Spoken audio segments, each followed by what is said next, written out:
All About Writing with Ben and Sara.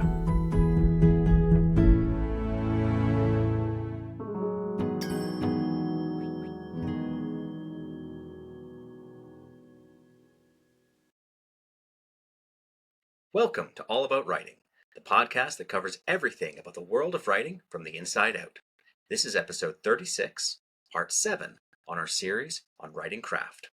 I'm Ben, here with my co-host Sara, who is an award-winning, best-selling author, screenwriter, editor, and TED Talk presenter.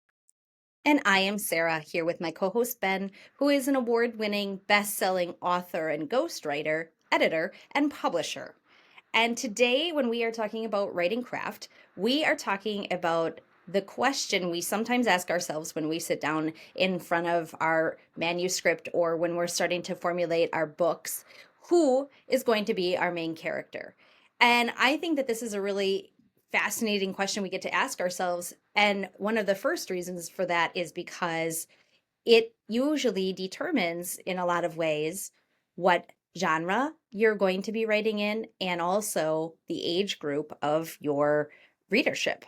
So if you're saying, who is the main character, if it's a young child, the only way for it not to be for young children to read is if it's a literary book, right? Or if it's written on a more literary style. It's hard to have adults as the main characters in children's books or in young adult literature even. So a lot of times, at least what I've seen overarchingly, is that question answers kind of your audience. What do you think, Ben? Who is your main character and how does it affect your writing? Yeah, I mean, it can be really tough to figure out sometimes because as you're putting all your ideas together and you're creating your characters and you're creating your world, you might start out by saying, okay, well, clearly this is my main character. The story's going to follow this person. But then as you get going, you might realize that that character is far less interesting than some of the other characters that you've created. And also, is this supposed main character the one who actually is driving the story? So it can be a challenge because you can have more than one important character. It's not like you've got your hero and then all the sidekicks. You can have characters of equal importance. But there's a couple of questions you have to ask when you're creating your main character. And if the answer is no to any of these questions, then you have to reconsider. Either your story is actually not about this person, or you have to adjust how you're doing it. And some of those questions that I would throw out there are this. Who is the person or the character who changes, right? Who is a different person from the beginning to the end of the book? And you may have multiple, but it's got to be that. Who is the person who acts, right? Because your character has to be driving their own story. They cannot be just a passenger as all the people around them are making the decisions and doing the stuff, and they just sort of ride along. Who is the person who matters? Why does everything in the story center around this particular character? And then finally, who is the person who matters at the climax? Because as we've talked about before, it's all about the climax. And where's your story going? And if the person who you say is the main character is basically sitting out the climax as other people do stuff, then maybe you're not actually writing about the person that you think you're writing about. So those are the things that I look at when I try to decide who my main character is. Those are really great. I've actually never even thought about putting those kinds of questions to myself. But I think that those are really good guideposts for people who are just getting started or who are kind of muddling along as they're starting to get into the weeds of their book, or, developing those characters on the front end, which we don't always do. And I think it's interesting to note, too, that sometimes those sidekick characters are the most charismatic or have the most fascinating little, like, ticks, or people go, oh, I really love that one kind of lesser involved character, right? Like, they get to have all these, they can almost be more colorful because you can throw a whole bunch of superficial, cool, quirky things on them, but they aren't changing. They Mhm. kind of, they're dressing on the main event and they're fun dressing, but the reason they're not necessarily the main character is, as you said, they stay the same. They don't have a character arc. they're always just quirky on the side. Hmm. And so that's why sometimes people say, oh, well, why didn't they write the story about that person? They're so much more interesting. Yes, but they don't change. And Hmm. that's why the story's not about them.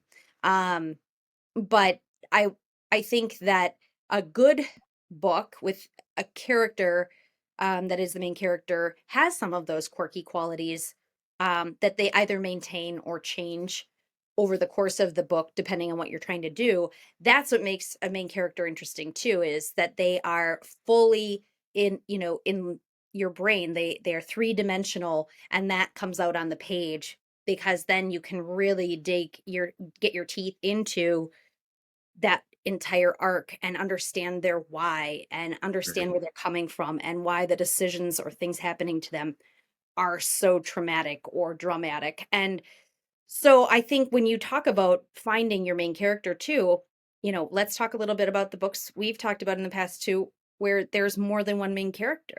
Hmm. I have some books out there like that, not all, a lot, not all. Um, and you write very strong characters who, even though they're maybe not the main character, they're a major role, and and they even have mini arcs happening inside of their book, inside of your book too. So I think I should say, I want to say too, like, main characters don't have to be the only ones that have arcs, Yeah, but the main character's arc has to be the story you're telling, maybe, is the that's better right. way to put it. Exactly. Yeah, you certainly don't want your main character to be boring. And I have come across that from time to time. When I first started writing one of my series, I decided who my main character was. I invented him, and I started filling in the cast of characters around him. And like you said, Sarah, they were all kind of interesting and quirky in their own way, all the secondary characters. But I realized as I was writing, my main character, I hadn't really defined that well. I just sort of said, you know what, I'm just going to throw him into situations and see how he reacts. Unfortunately, he wasn't reacting in a terribly interesting way. And so that was some of the first feedback I got from my editor was, he doesn't do a lot. Like he's kind of just kind of going. I mean, yeah, he's got his position on the ship and he's giving orders and things, but he's not he's not giving me a lot to grab onto here, and I had to go back and rethink the main character. There was no question he was the main character. The plot followed him. He did change. Like, yes, all those things were there, but he just wasn't interesting. And that is a really important thing. Sometimes your main character is so deep and complex, and you as the author know this person inside out, but you don't actually get it down on the page. Whereas your secondary characters, you just spin a little joke or have a little thing over there, and it's easy to give them color and interest. The main character, don't don't fall into the trap of making them too deep. Where you don't even know who they are because they're just so complex. So you gotta do some of the same exercises with your main character. Give them quirks. Make them make mistakes. All those things. Absolutely. Yeah. And I think we've spoken about characters in the past where you don't want to write Mary Sue characters, which is writing yourself as the main character.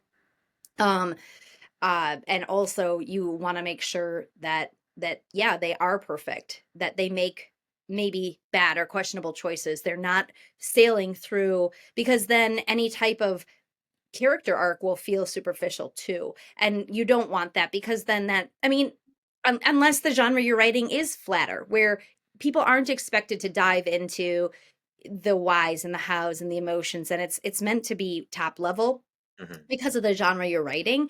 But I think most people do expect depth from their main character, and ups and downs, and bad choices. Even in young adult and middle grade books, those main character kids, like, they disobey their adult, or they break a rule or something. Like, they don't make good choices, and that's what drives the plot through them as well. Hmm. That they're not perfect. They Yeah. shouldn't be. Yeah, I've seen it as an editor many times how the person has written the story and their main character doesn't seem to be driving the story at all. Like maybe they don't make any bad decisions. Like every decision they make is the right decision. So we just sort of move smoothly from one scene to the next. Um, but I've had it literally where the main character is almost just like a narrator. They're a vehicle to tell the story, but the real story is unfolding with someone else. with a character that they're near, and that's an interesting thing to follow. Like Sherlock Holmes, for example, Watson is the narrator, but Holmes is the main character. So don't confuse the two. You can do that, um, but in this case, the story was supposed to be about one character, but was clearly about the other one. And when we got to the climax of the book, everything was centered around the secondary character, and I just had to shake my head and say, we're writing the wrong story here. You Yeah. know, like either we have to make the climax about our point of view character, or we have to rewrite the story from the point of view of the person who actually matters. And it can be hard sometimes for uh, new authors to see that because it's all clear in their head, and but they just don't realize that the person that they've centered the story around actually doesn't matter and could be removed from the climax and nothing would change. They're just there to basically narrate the climax, and it can happen surprisingly easy if you haven't really figured it out yet.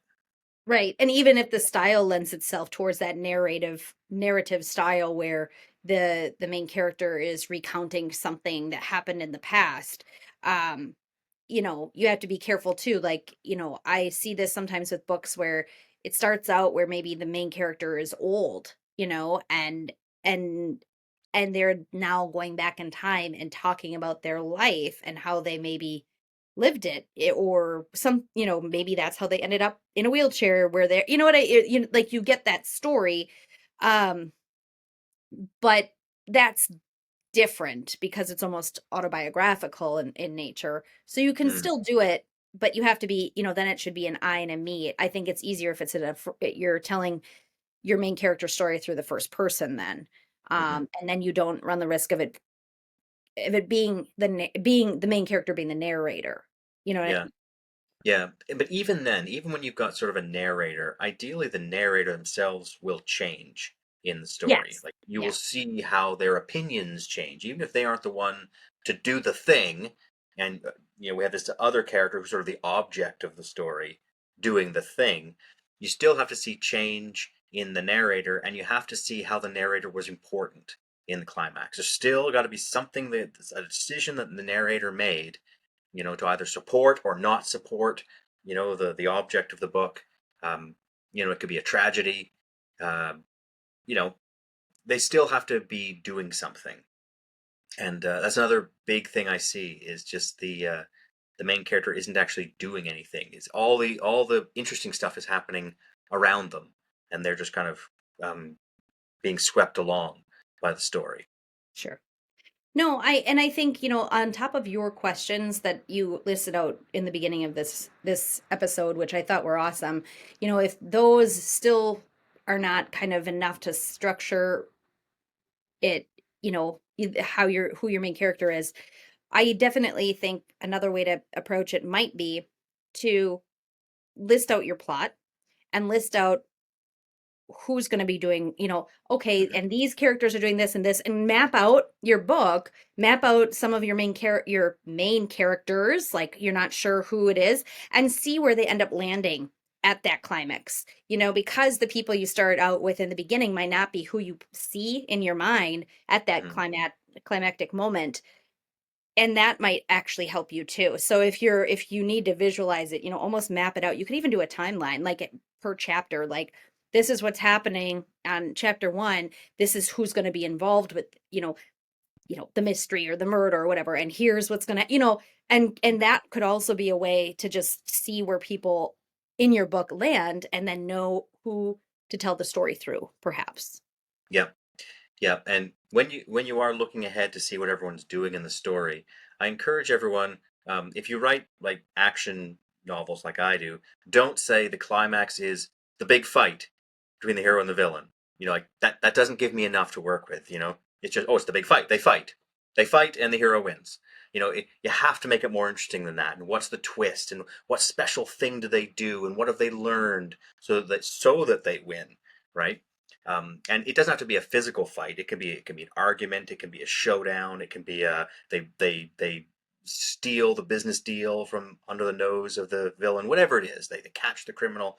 You know, um, but it can't just be, the climax is the hero wins, right? And the reason why this is tied into who is the main character is who is the person who does the thing that allows our heroes to win. You know, whatever that thing is, whether it's a fight or it's an argument, like a legal case or whatever, or an escape, somebody makes a critical decision or does a critical thing that allows that to happen. That's probably your main character. If it isn't, then you might be missing the mark here. You know, and again, I understand that every story is different, and I encourage everyone to use their imagination. You don't have to write to a formula, but if you're writing a book, say it's your first draft through, and you're just kind of making it up as you go, which is totally okay, by the way. If you don't know how your book ends, just write and see where you go. But when you get to the end, look back and say, was I actually following the right person here? Or actually, that person's far more important. I need to really adjust the story to fit them. Um, that's a thing that I can find that you can get by with a story like that, but the reader will come away feeling dissatisfied and may not even know why. But that could be one of the reasons why, is that you were focusing on the wrong person. That's a good way of putting it. I think there's very few books out there who don't have a true main character, even with an ensemble cast. I mean, we're Hmm. definitely not saying don't have a large cast and don't worry about all, because I mean, if you actually like, I'm gonna actually pull a hopefully well-known TV show, but Downton Abbey, when it aired, that was an ensemble cast. And people could argue that Lady Mary was the main character or the Earl Grantham was, but then you've got all these other secondary and even tertiary characters that they became kind of the stars of the show too. And you had this massive cast where everybody cared about everybody else's all these storylines happening to many characters at the same time. But still, if you look at it, it's a toss up to me between two main characters that were clearly the driving force and making the decisions that drove the narrative of the entire series. And Hmm. it is still going to be important even when you have a very diverse, interesting, and dynamic ensemble cast. You will still have to choose one I mean, Downton Abbey even I'd argue too, but like really truly like one person Yeah. to drive through. Who's the center of everything? Right. Yeah. Yeah, I just want to make a point there, because use a great example of Downton Abbey. But for everyone out there who's thinking about writing a book, just remember that the different media do tell stories differently. And a TV show like Downton Abbey can have episodes where in this episode we're focusing on this character. And then in the next episode, we're focusing on a different character. So it might seem like you've got multiple main characters, but that's because of the way an episodic TV show is built. You can shift focus for one episode, but if you look at the whole series, you will still see that thread of one or two central characters carrying everything, even though we focus a little bit on different characters for a short time. Yeah. Books can't really do that the same way. Yes, you can shift over for a chapter, but unless you're going off on a relevant side quest that's going to feed right back into the main uh, arc, it's harder to do that with books than it is with TV. So I just warn our listeners. Um, while TV is an amazing medium and I like it a lot, it doesn't always address the same issues that book writing does, because novel Yes. writing is its own unique medium, and it has to be appreciated and approached correctly. That's thank you for the disclaimer. I'm like, I have an idea. And you're like, but it's not movies, Sarah. Yeah, No, you're right. I no, but I just I think that I don't want people to walk away and think that they have to focus so heavily on one main character in their book. right. And there is a way to have a very diverse ensemble cast around your main character as long as that main character is still the center focus or maybe even the theme of the book and they are the embodiment of that theme. Um Absolutely. Yep. Yep. One way I've looked at it sometimes is who is the heart of my book. mm, You know, mhm. perhaps all four of my main characters drive the plot in their own way, but who is the heart of the book? Who is this book really about? You know, like the character growth or the thematic exploration that I'm doing is centered on one of them. And who is that? And I can definitely point at each book and say, yes, this is the central character. Even though I had 4, sometimes 5 point of view characters in there, they're all supporting ultimately this character.